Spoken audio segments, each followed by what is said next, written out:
ओम नमो भगवते वासुदेवाय। माघ मास के 25वें अध्याय का महात्म्य आज हम श्रवण करेंगे। पिशाच कहने लगा कि हे मुनि, केरल देश का ब्राह्मण किस प्रकार मुक्त हुआ, यह क्या विस्तार पूर्वक कहिए।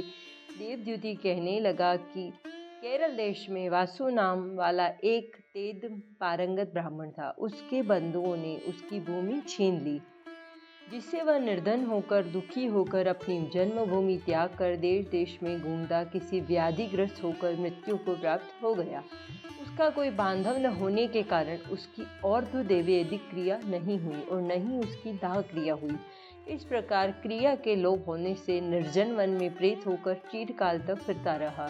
शीत ताप भूख प्यास के दुख से हाहाकार करता हुआ वह बंगे शरीर रोता फिरता था, परंतु उसकी कहीं सहती नहीं दिखाई देती थी। सर्वथा दान न देने से वह अपने कर्म से रहित थे। लोवेश जी बोले, प्रेत यह वचन सुनकर कहने लगा कि मेरा ऐसा होने का कारण सुनो। मैंने कभी ब्राह्मणों को दान नहीं दिया, अत्यंत लोभी, क्रियाहीन, दूसरे के अन्न से पलने वाला और अकेला मिठाई खाने वाला था। मैंने कभी किसी को भिक्षा नहीं दी, न दूसरे के दुख से दुखी हुआ। प्यासे प्राणियों को मैंने कभी जल नहीं पिलाया। मैंने कभी छाता जूता दान नहीं किया, न किसी को जल का पात्र, पान या औषधि, किसी अतिथि को हरा सत्कार उसका नहीं किया। अंधे, वृद्ध, अनाथ, दीनों को मैंने कभी अन्न से संतुष्ट नहीं किया और न किसी रोगी को मुक्त किया। न कभी ब्राह्मणों को दान दिया, न कभी अग्नि में हवन किया। वैशाख आदि मास में किसी को ठंडा जल नहीं पिलाया। न ही मैंने वड या पीपल का कोई वृक्ष लगाया, न किसी प्राणी को बंधन से छुड़ाया।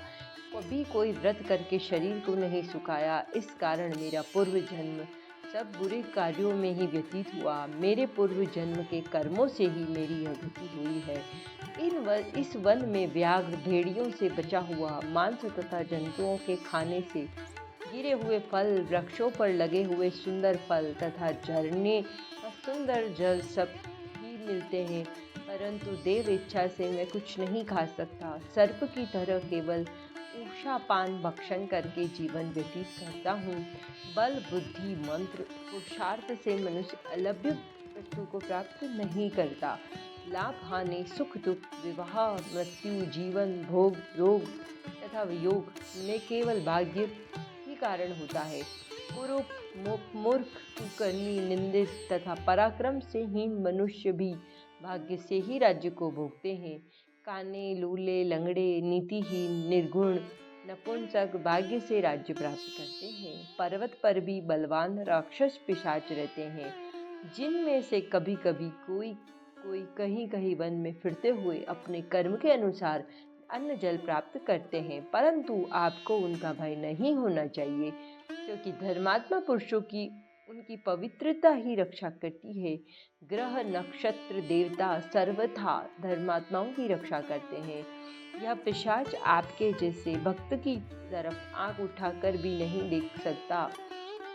जो नारायण की, भगवान की भक्ति से पवित्र रहता है, उसको प्रेत, पिशाच, गंधर्व, डाकिनी, शाकिनी, ग्रह, रेवती, यज्ञ मात्र या भयंकर ग्रह हत्या, सर्वकुष्मांड तथा दूसरे जंतु पवित्र वैष्णव की तरफ भी नहीं देख सकते। जिनकी जीवा पर गोविंद का नाम, हृदय में वेद और श्रुति विद्यमान है, जो पवित्र और दानी है, ऐसे जीव को कभी भय नहीं हो सकता। ऐ ब्राह्मण, इस प्रकार का कर्मों का फल भोगता हुआ यहाँ रहता हूँ, ऐसा सोचकर मैं शोक नहीं करता। एक बार ज्वालानी नदी के किनारे पर गया था, वहाँ पर घूमते हुए वचनों को सुना था। मैंने सारस की वचनों को सुना था। 25वें अध्याय का महात्म्य यही समाप्त होता है। आगे हम 26वें अध्याय का महात्म्य श्रवण करते हैं। माघ मास का 26वां अध्याय। पथिक कहने लगा कि हे प्रेत, तुमने सारस के वचन किस प्रकार और क्या सुने थे, सो कृपा करके मुझसे कहिए। प्रेत कहने लगा कि इस वन में कोहरा नाम की नदी पर्वत से निकली है। मैं घूमता घूमता उस नदी के किनारे जा पहुंचा और थकान दूर करने के लिए वहां पर ठहर गया। उसी समय लाल मुख और तीखे दांतों वाला एक बड़ा बंदर वृक्ष से उतरकर जल्दी से वहां पर आया। जहाँ एक सारस सोया हुआ था। उस चंचल बंदर ने कई एक पक्षियों को देखकर उस सोए हुए सारस को दृढ़ता से पैर से पकड़ लिया। तो सब पक्षी उड़कर वहां से चले गए, परंतु सारसी भयभीत होकर विलाप करती हुई वहां ही रुकी रही। नींद के दूर होने तथा भय से नेत्र खोलकर सारस ने बंदर को देखा और मधुर वाणी से कहने लगा कि हे बंदर, तुम बिना अपराध मुझको क्यों दुख देते हो? इस संसार में राजा भी केवल अपराधियों को ही दंड देता है। तुम्हारे जैसे श्रेष्ठ प्राणी किसी को पीड़ा नहीं देते। हम अहिंसक और दूसरे के कामों को नहीं देखते। जल की काई खाने वाले, आकाश में उड़ने वाले, वन में रहने वाले, अपनी स्त्री से प्रेम करने वाले, दूसरों की स्त्री को त्यागने वाले, दूसरों की बुराई से दूर रहने वाले, चोरी न करने वाले, बुरों की संगति से वर्जित, किसी को कष्ट न देने वाले, सो इस प्रकार मुझ निरपराधी को हे बंदर छोड़ दो। मैं तुम्हारे पहले जन्म के सब वृत्तांत जानता हूँ।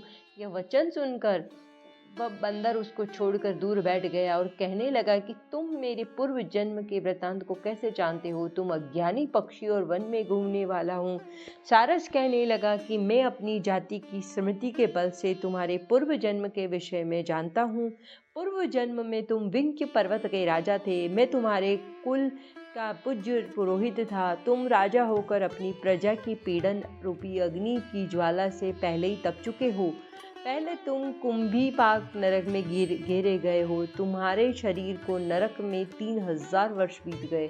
फिर नरक से निकलकर बचे हुए पापों के कारण इस बंदर की योनि में आए हो और मुझको मारना चाहते हो। पूर्व जन्म में तुमने ब्राह्मण के बाग से लूटकर बलपूर्वक फल खाए थे। उसका यह भयंकर फल हुआ कि तुम वानर और वनवासी हुए। प्राणी अश्वमेध यज्ञ किए हुए कर्मों को भोगता है। इसके को देवता भी हटा नहीं सकते। इस प्रकार मैं सारस का जन्म लेकर भी अज्ञान से मोहित नहीं हुआ।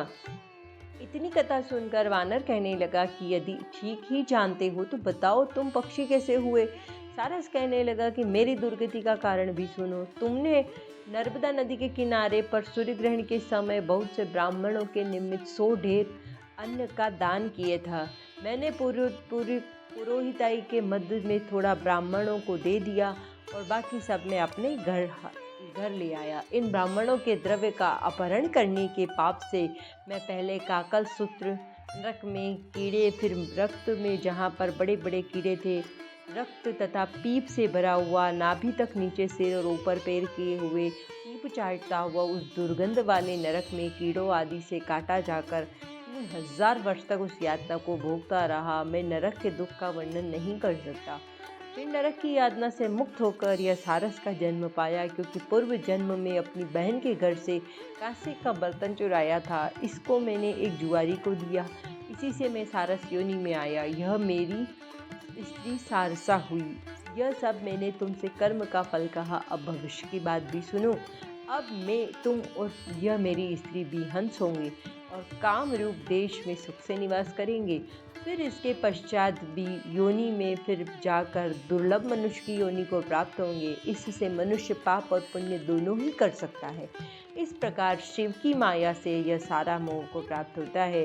न केवल हम ही परंतु इस संसार के सभी जीव प्रवृत्ति मार्ग में फंसकर अच्छे बुरे कर्म करते और उनका फल भोगते हैं।